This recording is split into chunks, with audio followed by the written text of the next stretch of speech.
Annie's கிச்சனிலிருந்து Sasirekha Sundar. சிக்கனை வச்சு வடை செஞ்சு காட்ட போகிறேன். சிக்கன் பார்த்திங்கன்னா போன்லெஸ் சிக்கன். இது 300 கிராம் வாங்கினோம். அதை வாங்கி மிக்சியில் அடித்து எடுத்துக்கிட்டேன் நான். இதுக்கு என்னென்ன பொருள் தேவைன்ற பார்த்துலாம் வாங்க. வெங்காயம், ஒரு பெரிய வெங்காயம் கட் பண்ணி வச்சுருக்கேன். இது வந்து பொட்டுக்கல் பவுடர் ஆக்கி வச்சுருக்கேன். ஒரு முட்டை, கொஞ்சமாக வந்து முந்திரி உப்பு கட் பண்ணி வச்சுருக்கேன். பூண்டையும் வந்து கட் பண்ணி வச்சுருக்கேன். இஞ்சி, பச்சை மிளகா, கறிவேப்பிலை, கரம் மசாலா கொஞ்சோண்டு, தனி மிளகாய்த்தூள் கொஞ்சம். இதுதான் மொத்தம் தேவையான பொருட்கள். எப்படி செய்யலாம் பார்க்கலாம் வாங்க. அடுப்பத்தை வச்சாச்சு, வானல் வச்சுட்டோம். அந்த வானல் காஞ்சி எடுத்து அதில் கொஞ்சமாக எண்ணெய் ஊற்றிக்கும்.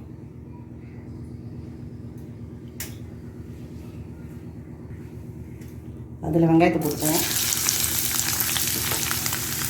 பச்சை மிளகாவும் போட்டுக்குவோம், இஞ்சியே போட்டுக்குவோம், பூண்டையும் போட்டுக்குவோம். முந்திரி ஒரு மட்டும் நல்லா வதங்கின பிற்பாடு போட்டுக்குவோம்.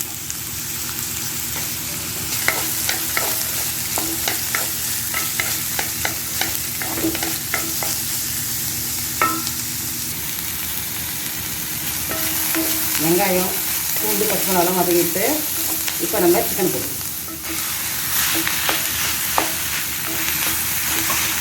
பச்சையாக நம்ம வடை செய்யும்போது இது நிச்சயமாக வந்து வேகவே வேகாது.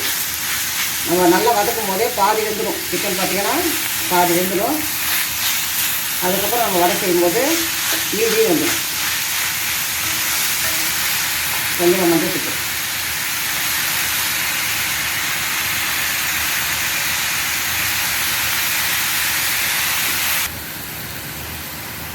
இது வெட்டி போட்டுக்குவோம்.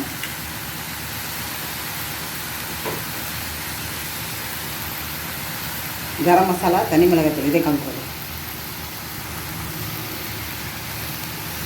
கருவேப்பிலை போட்டு தேவையான அளவுக்கு உப்பு போட்டுருவோம்.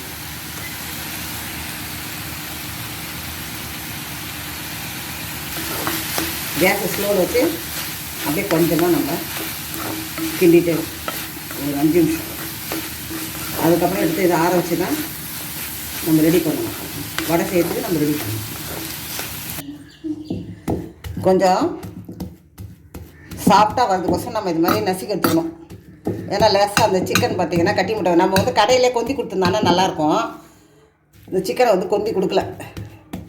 நம்ம எலும்பையில் சிக்கன் வாங்கி வீட்டில் வந்து மிக்சியில் அடித்ததால் கொஞ்சம் அப்படியே இதுவாக இருக்குது, பீஸ் பீஸாக இருக்குது. அதனால் நம்ம வந்து வதக்கிட்டு இந்த மாதிரி பண்ணால் இப்போ நல்லா சாஃப்டாக இருக்கும். பார்த்திங்கன்னா இதை நம்ம வடை சேர்த்து நல்லா மெத்து நல்லாயிருக்கும், ஈஸியாக இருக்கும்.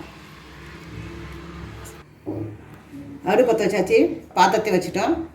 இப்போ எண்ணெயை போட்டு எடுத்துவோம். தேவையான அளவுக்கு எண்ணெய் போட்டு இதை பொரிச்சு எடுக்க வேண்டியதுதான். இந்த ஒரு முட்டையை இதில் அப்படியே உடச்சி ஊற்றிக்குவோம்.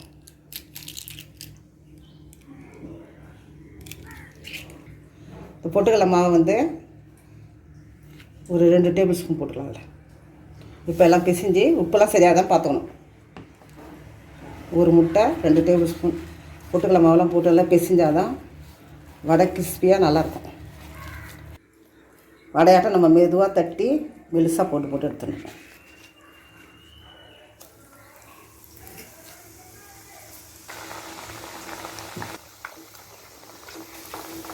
சிக்கன் வடை ரெடி ஆகிடுச்சு. எல்லாத்தையும் எடுத்துட வேண்டியதுதான். சுவையான சிக்கன் வடை ரெடி ஆகிடுச்சு. சிக்கனை வந்து நம்ம குண்டு குண்டாக ஊற்றி போட்டு கோலா உருண்டை மாதிரி செய்யலாம். இந்த டைப்லையும் செய்யலாம், அந்த டைப்லையும் செய்யலாம்.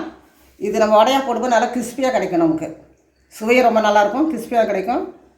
அதுக்கு ஒரு சாஸ் பக்கத்தில் வச்சுருக்கேன். நீங்கள் தொட்டுன்னு சாப்பிட்லாம், இல்லை அது இல்லாத நீங்கள் தனிப்பட்ட முறையிலையும் சாப்பிட்லாம். சுவை வந்து ரொம்ப நல்லாயிருக்கும். குழந்தைங்களுக்கு செஞ்சு ஈவினிங் ஸ்நாக்ஸ் மாதிரி கொடுங்க.